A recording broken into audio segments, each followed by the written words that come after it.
Nanolotra fanampina amin'ny alalan'ny lelavola ny fikambanana Atema, Association Teraka Mahajanga à Mayotte, ho an'ny hôpitaly CHU Mavoky Atsimo ho fanampiana indrindra ity hôpitaly ity amin'ny fandraisana an-tanana ny ady amin'ny aretina Covid-19 eto Mahajanga.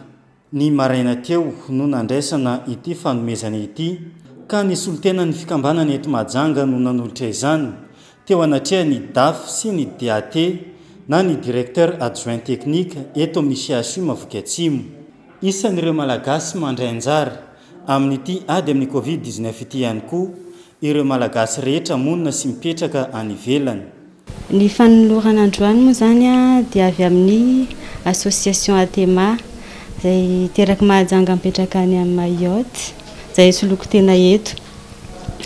Dia ny anton'ilay fanomezana ny fahitana ny zava-misy eto amin'ny hôpitaly Manarapenitra izay iarahantsika rehetra mahalala ny situation fa tena mila tolo-tanana ny hôpitaly. Dia mba nanolotra ny tsirambin'ny tanana moa zany ilazana an'izany. Ny voatsirambin'ny tanany ny zanaka teraka Mahajanga izay mipetraka any Mayotte manolotra lelavola izay hividanana fanafody, hividanana EPI, sy hanaovana an'izay filana rehetrarehetra amin'ny fandraisan-tanana ny Covid eto Mahajanga. Antenaina andrandraintsika. Andrandraina zany mba hitohy, mba tsy hijanona amin'izao fa mba izy koa ny manaraka mba tsy ho sahirana antsika eto Mahajanga amin'izao fandraisan-tanana ny Covid izao. Ho ampiasaina amin'ny fifidianana fitaovana izay ilaina eto amin'ny CHU Mavoky Atsimo ity lelavola izay natolotra ity, hoy ny DAF eto amin'ny CHU Mavoky Atsimo.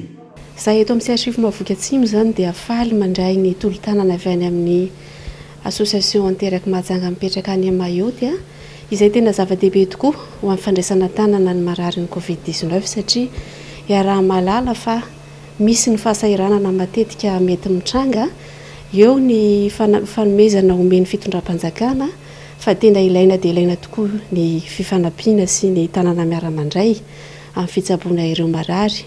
Tena zava-dehibe tokoa izao tolotra nomena androany izao satria tsy nijery fotsiny ireo association tao amin'ny teraky Mahajanga mipetraka any Mayotte fa nahatsapa fa ilaina ny soroka miala milanja amin'izao valanaretina miseho izao.